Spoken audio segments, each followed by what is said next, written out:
Junkyard Junkie, back here with another video. Today we're going to be working on a 2010 Mazda CX-7. The motor mount right here on the passenger side is leaking and it's dripping down, and it almost looks like an oil leak. It can confuse you into thinking you have a crankshaft seal leak or something like that, but it's just coming out of the motor mount itself. So if we go in here,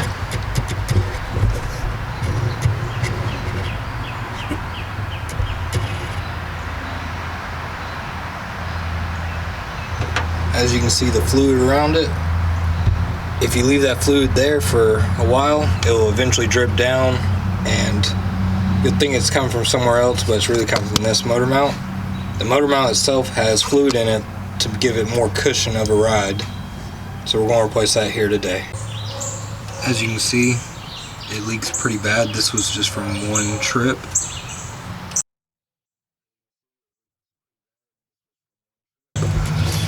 And it will eventually cover this whole area and then drip down. Okay guys, so before we jack up the motor, we're going to look at what we have to take off. Right here is a ground cable. It's a 10mm, so just put that on there. We'll take that off in a second. And then these are 17s.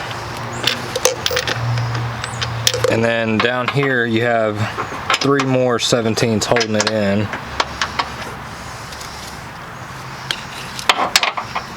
So 2 up here, 1 back there. Let me show you that real quick.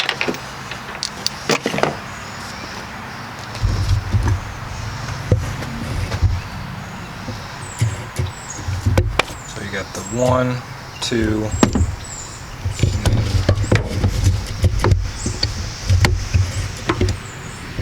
and then the third one, which is where we seen the liquid. Okay, so before we start taking it apart, we want to relieve some tension off of the motor mount. So we're going to jack the whole motor up by the oil pan using a block of wood. You can just use a 4x4.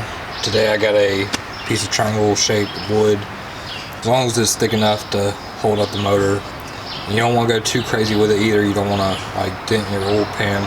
Once you jack it up some, like once you hit the oil pan go up a little bit more, you will go ahead and undo the bolts, and then you'll see which way the motor flops. If it flops down, then you need to jack it up some more to get that straightened up, and then if it's up, then you went way too high. Okay, so I'll be using an impact gun. You can use a extension with a breaker bar if you want. Just watch where the motor goes once you loosen these 2 up.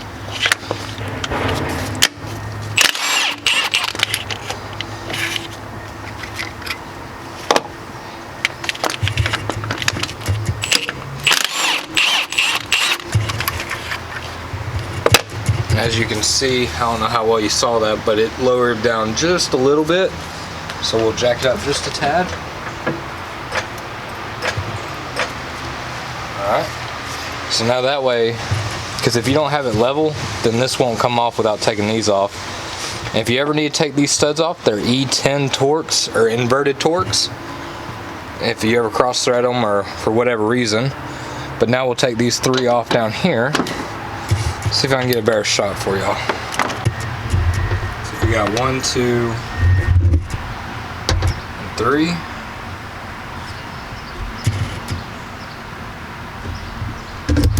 So just do the same.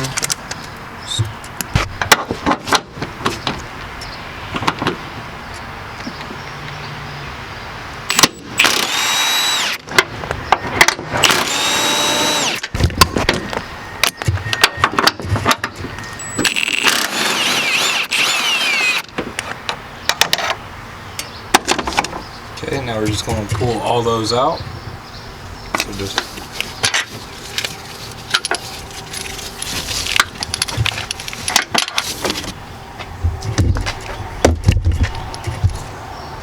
okay, now that you got all that off, it should come up. And right here it's stuck. So we're going to just raise the motor a little bit more. It's almost there.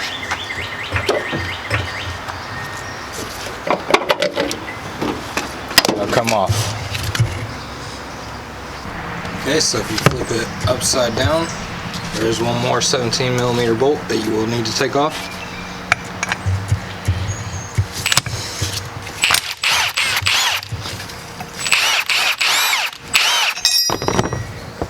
Okay, so at this point you want to match your new part with your old part. Make sure they're exactly the same.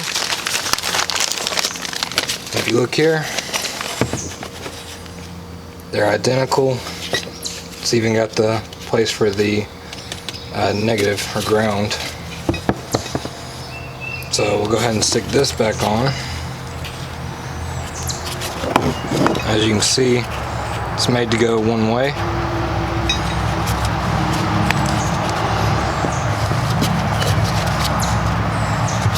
Okay, once you got that pressed on there nice, if you look here, you can see there's a little notch. That notch lines up with that.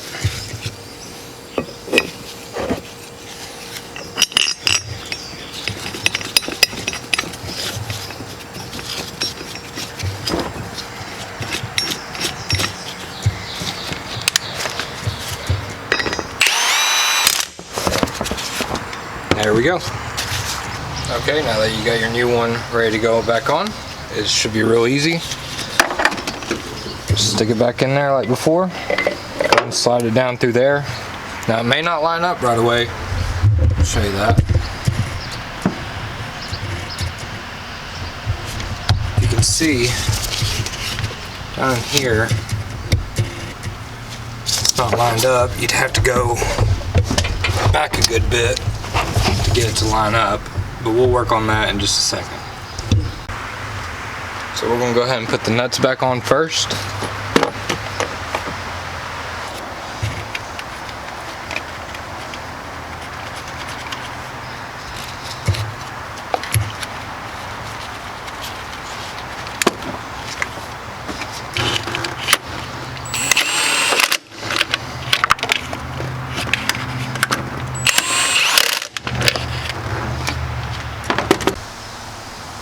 Okay, so at this point, what you're going to do is you're going to push the motor forward, get it lined up, and you want to put blue thread locker back on it. You don't want to put red, the permanent stuff, because these motor mounts are pretty bad about failing, and blue will do just fine, and we'll get it all torqued down.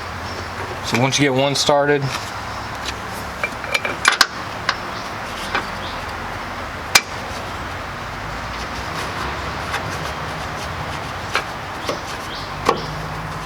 I got two started.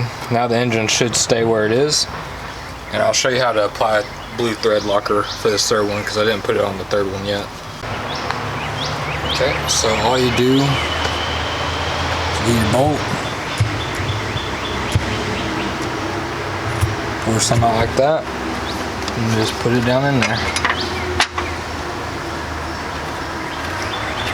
The blue type is removable. The red type is supposed to be more of a permanent situation.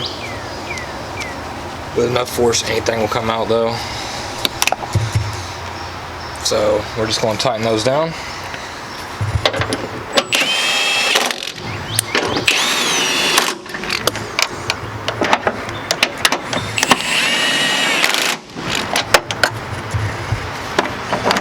All right. Okay, so it says to torque these down to 55 to 77.3, and since I will have to use an extension to get down there, I will go to the 77 foot-pounds, because anytime you use an extension you have torque loss. So let's do that now. Okay, for a torque wrench, you'll see it right here. There's a little lock nut at the bottom. Just twist that loose, and then we're at 10 right now because it says store at 10. So we go around 20, 30, 40, 50, 60, 70, and then we'll go 2, 4, 6, and 7. Let's see if you can see that.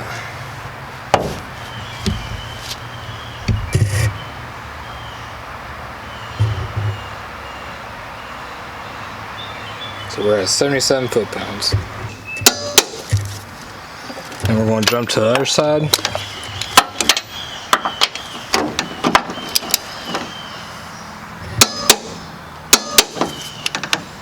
And we're going to do that final bolt right back here. I know you can't see it, but I've showed you enough times where you should know by now.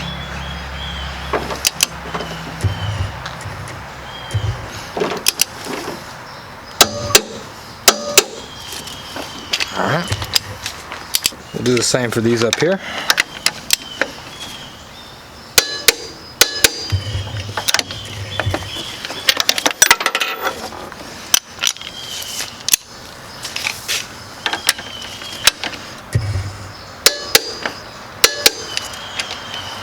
Alright, now we're getting torqued. We're going to let the engine down. It shouldn't be held up by the jack anymore anyways, really.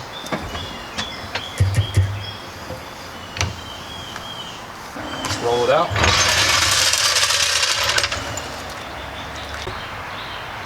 Very important, the ground wire that goes from here comes down to right here.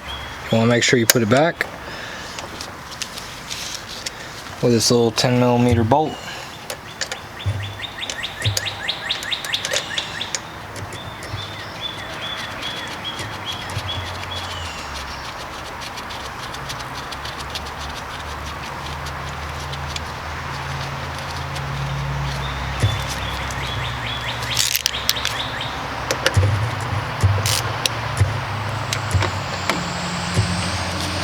Once it gets tight, you're good. It just needs to make good contact.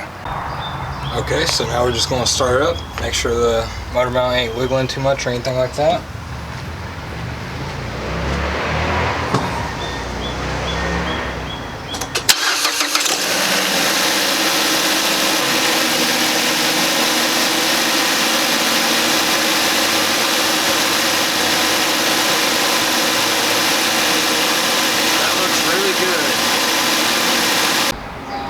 Okay, so that's the complete procedure of taking it off and putting it back on. If you found this video helpful, please give it a like, comment, share, and subscribe. Thank you.